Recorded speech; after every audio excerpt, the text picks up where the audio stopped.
Siguro ibahin ko naman mula dun kay Happy Different. So, today ay gagawa natin ng fan art si Captain Nino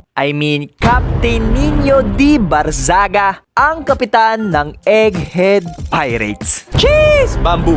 So, ang una ko manang gagawin ay mamimili muna ako kung saan ko idodrawing si Kapitan Nino. Kaya naman, Eeny, meeny, miny, mo, sino ang pipiliin ko? Aha.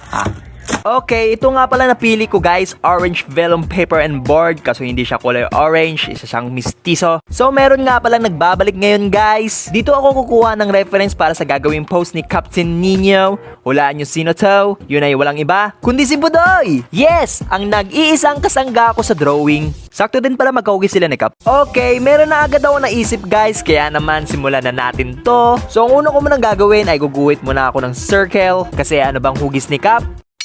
Yes, exactly. Tapos horizontal line at dalawang bilog para sa shoulder.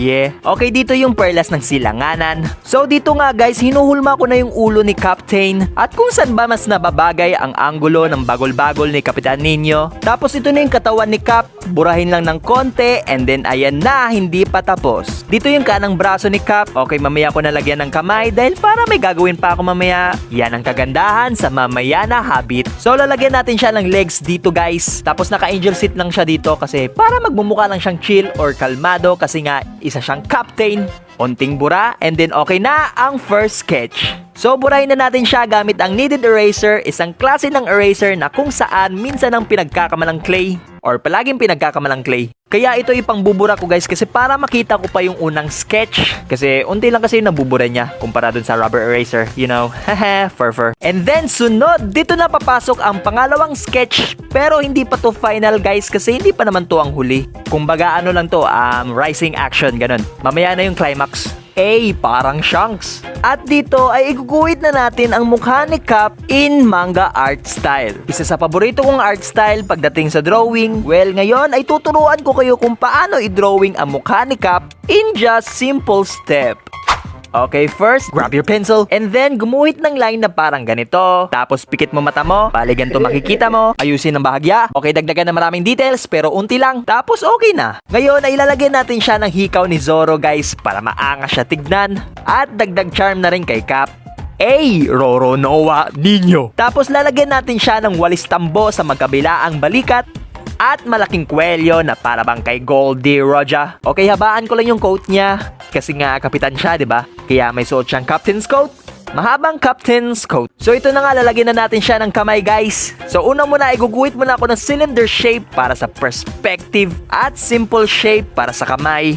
Okay, lalagyan natin siya ng sigarilyo ng kapre. Isang hipak makakapagbibigay sa kanya ng basic attack speed plus cooldown reduction and you can fly up to 2.5 second. Kaso ang side effect nga lang neto ay hihikain ka pagkatapos. Okay, ayusin ko lang to dito, nabura kasi. Tapos lalagyan natin siya ng malaking peklat sa tagiliran. Nakuha niya to nung minsan siyang nakipaglaban sa All for One para sa kapakanan ng bawat Pilipino. Okay, lalagyan natin siya ng bra guys. Syempre for privacy na din. Pero hindi ko alam kung anong size ng bra ni Cap, kung ilan ang radius at diameter. Basta sisiguraduhin ko na lang na walang sisilip na diglet. At lalagyan natin siya ng tattoo dito guys. Nagpatattoo kasi siya kay noon bilang simbolo sa pagiging matapang na mandirigma. Kaya naman nasa kanya lang naman ang nag-iisang espada ni Batusay. Kaya kabilang din siya guys sa greatest swordsman in Hidden Mist. Okay, lagyan ko lang ng tela dito guys para mas cool tignan. Burahin ko muna gamit ang electric eraser. Tapos ganon. Kunwari may hangin. Tapos lalagyan natin siya ng Matrix. Kasi nga diba siya siyang captain. Ay, baliktad pala yung black. Sa gilid pala yun. Sorry, sa akin. Okay, so dito naman ay lalagyan na natin siya ng maangas na sinturon na nagpapakilala sa kanya bilang isang magiting na kapitan ng Egghead Pirates, ang Golden Hello Kitty Belt. So, regalo to ng kanyang vice